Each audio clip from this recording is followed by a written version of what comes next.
Hello everyone. Now I'm going to talk about V-loop dubbing technique, and it's quite easy one. Probably you'll think it takes a little bit more time, as it does, but not too much. So let's see what are the benefits of it. First of all, you can tie a lot of different patterns, such as mayflies, as you can see here, mayfly emergers, some more mayfly emergers, as you can see here, some mayfly floating nymphs. Of course, you can adapt those patterns to suit your needs. You can always change colors to suit your needs with those patterns. You can change sizes and materials. That's all allowed. There are no boundaries here. Now, after mayflies, you can tie some caddisflies, and here in this particular case, this and this is like the whole, it's all together, made all together. It's like compact, but it has transitioning colors. You can combine body colors as here, so you get a little bit of two colors. So these are caddis emergers, pupas. You can make it thicker, thinner, whatever you need. Thicker one here, or very famous F-fly with very compact antron body that will be very durable. Even some semi-dry wet caddis pupas, you can like fish it on the surface, well, in the surface or under the surface a little bit, depending on the hook size and whatever you do as an underbody. This one will be almost like a dry. Finally, you can make some nymphs. You can combine whatever you like, or just make something very simple which you want to be very durable. So let's get into tying. For tying purposes, we need some very thin thread, which will also be very strong. This one is some Chinese thread, which is more or less like nano silks. It's 40 linear or 50, not sure. But after you make this foundation, like so, make it very tight so this thread won't slip. Go back, like cut this and go back. You want to make taper at the beginning of your fly. So now I have two layers in the middle section of the hook. Well, this is the end of my abdomen here, and from here to there will be thorax, wings, and so on. Now double your thread like so around your finger, double it, and then catch it here, and I like to twist it a little bit and go around the hook in tight turns. Very important thing to notice is that these two ends of the loop, this one and this one down there, are meeting at the same point at the hook. So when you put materials to this end here, it will catch them. So this is very important thing to notice. Now you can choose to stop here, or you can go a little bit into the bend. It's all up to you. I like to go up a little bit down the bend with this, and here when you go till the end, in touching turns, go back, because if you go in turns that are a little bit apart, they will move later when you twist, and the tail will rotate. So as you can see, we have a slightly tapered body here. Now what I like to do, just to be sure that everything's gonna stay there, I do a whip finish, but before that I'm gonna show you what I use. So antron, that's it. For antron, I'm gonna use this ginger color for the trailing shock. And for trailing shock you don't need much, so this is like too much. Take half of it. Take half of it, tie in here, and just fold it back. And in open turns you can go back Another reason why I use very thin thread, because I have like too many times I go back and forth. Okay, now I go in touching turns to continue with tapering the fly, and I do whip finish at this point, just in case something goes wrong. Okay, I could have gone a little bit less towards the front. I could have finished this body here because I need it there, but that's my mistake now. Sorry for that. Now, there are several possibilities. You can go by dubbing just one strand of this thread or both strands. Depending on what you do, you will have different effects, as I showed in the flies before at the beginning of the video. Sometimes you can combine colors. Now I will show you something very simple that's just one color. Let's take this hexagon here.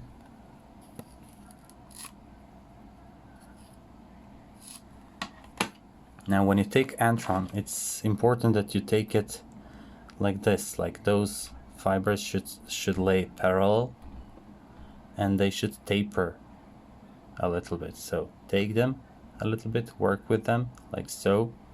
Sometimes they go out of the box properly and you just get a bunch of it, which looks perfect. You shouldn't have those bundles because they will create bumps in your body. So avoid those.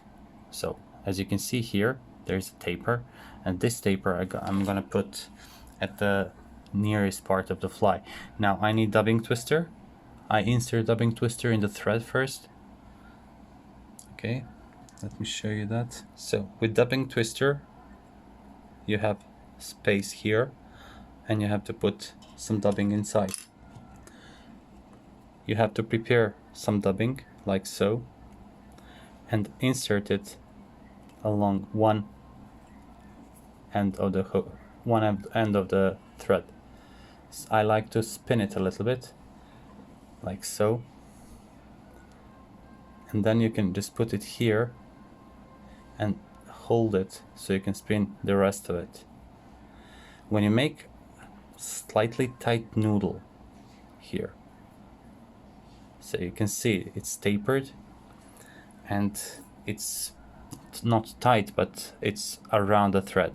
Then you use this and spin it, and then go back and forth with your whatever you use. I use whip finisher, as you can see. Now let me make it closer first. Now you have a very tight noodle, and the reason why I said that you have to use very strong thread, because this puts a lot of pressure on your thread and it can break. Even this one can break sometimes if you put too much of pressure. Now just in touching turns, go along your body here. It's important that you have smooth underbody, but not as smooth as if you would use like a peacock quill stripped one. So you can see that I already got segmented body. The antron is all around the thread, all around it, so it protects the thread from the teeth. And now pretty much one more wrap, that's it. Now I can just go back and catch the thread, catch it. What I like to do here, I like to lock this thread like so. So fold it back and lock it.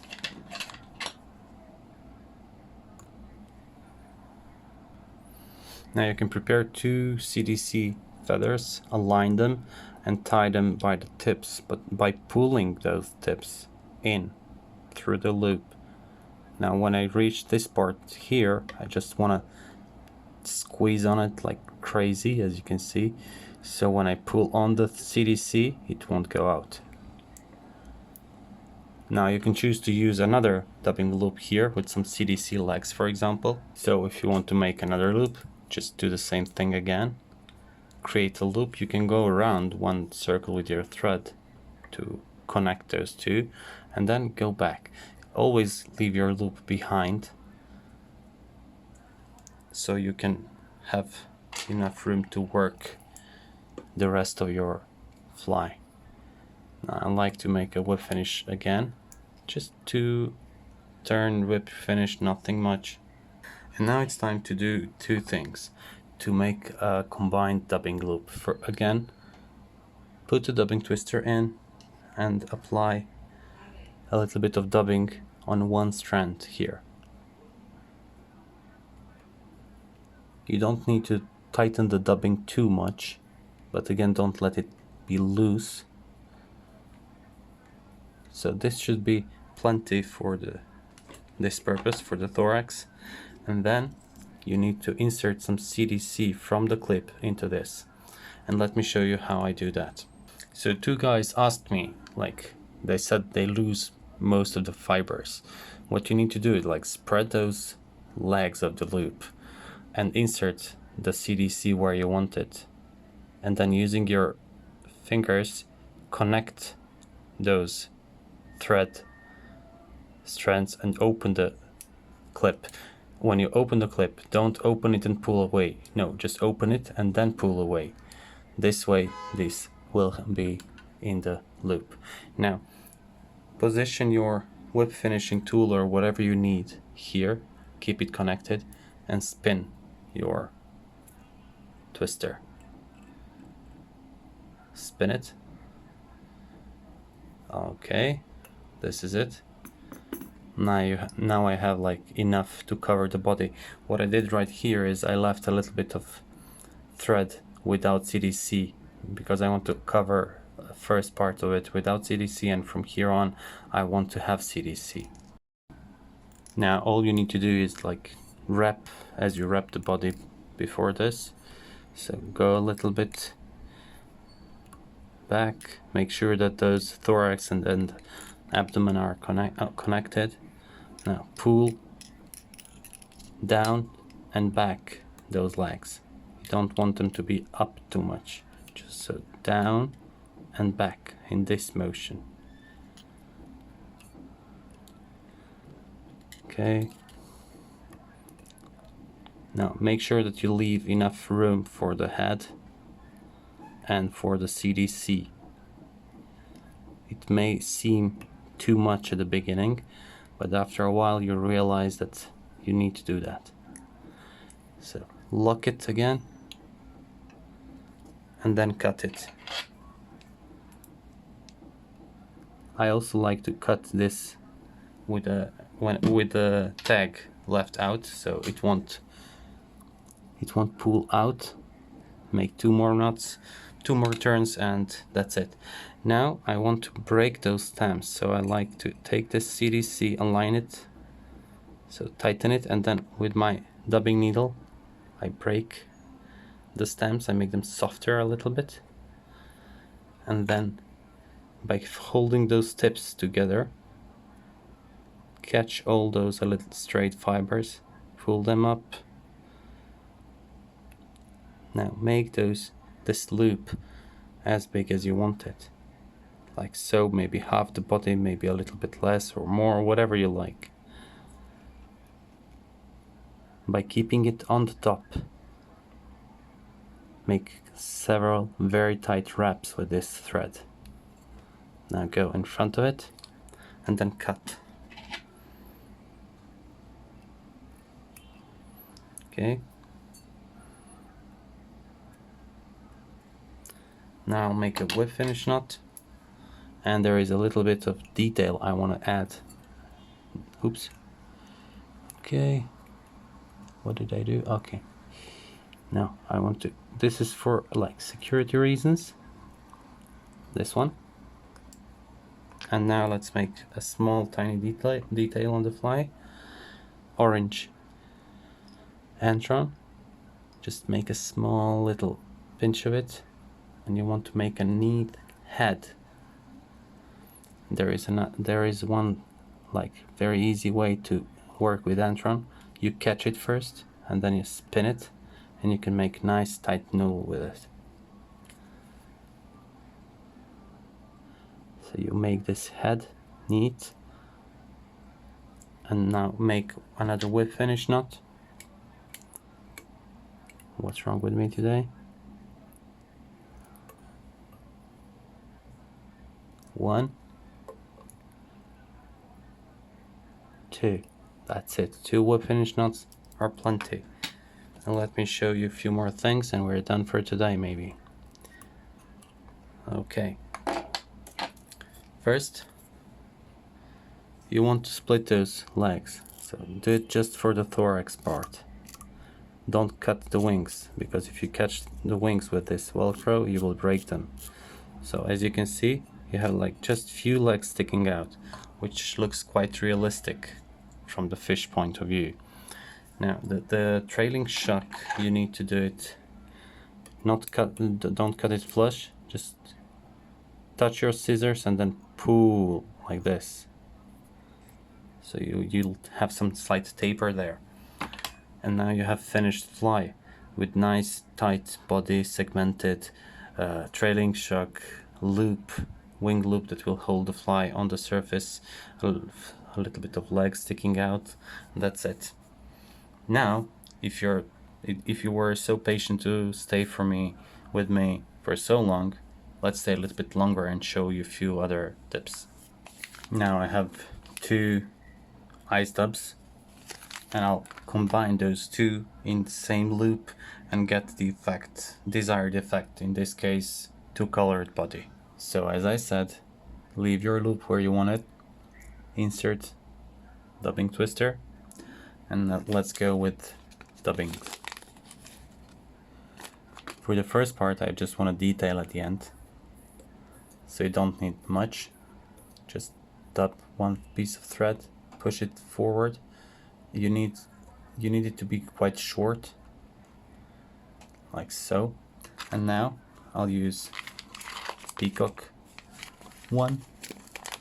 It's a very nice one, very nice dubbing, which I prefer over some branded ones, because this one has very, very fine fibers. So as you can see, it's tapered a bit. So now I'll have to spin it. Okay, let me see how you can see it. Okay, like so. And now when it starts spinning, just go back and forth. Allow it to spin even more. Even if you pull your fingers up the thread, it will spin it and make it tighter. Now, if you don't like these straight fibers from here, you can just go along like this. Press the thread and cut. Press the thread and cut, because it will make a V shape and it will make it easier for you to cut it if you want to do that. But usually I don't do that, I just do it like for the video purposes now. So press and cut. So now we have a very tight noodle that will be protected from trout's teeth. Now let's see how it looks like from the closer view. So go in tight turns. As you can see, if you go too much with the hot spot, it will be too long. This one is like on the edge to be too long, but it looks good. So you just go, follow your fly, follow the body. You can I could have made some tighter noodle here, but it's gonna be a dry fly, so no need to make it too big. Now I can even go backwards, but I don't want to do that. So at this point I can go a little bit further, because I'll make just a simple fly.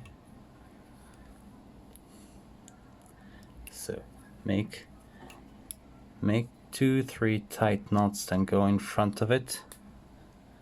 Cut it with the tag left out, so you can tighten it even more, because it's under tension. You want to keep it secured at all times. So this is the body. You can even do this if you like it. See? And you will make neater fly if you need it, of course. Even like a perdigon for nymphs. Okay, I need to add wings on this one, and that's it. Make sure everything is on the top. Tight knots, tight turns, sorry. Okay, I want to do it a little bit more to the back side of the fly. And you can add some thorax material in the loop or without a loop. just a little bit to make like some sort of legs.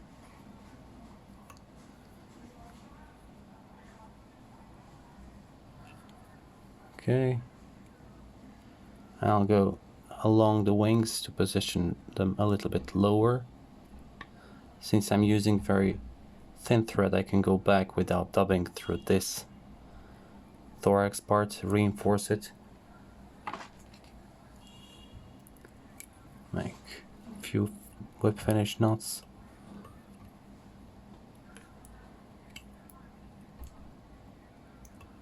And this thread, as you can see now, it's white. When I tighten it, it will become same color as material beneath. Unless you did too many turns, then it will be white. So brush those legs a little bit.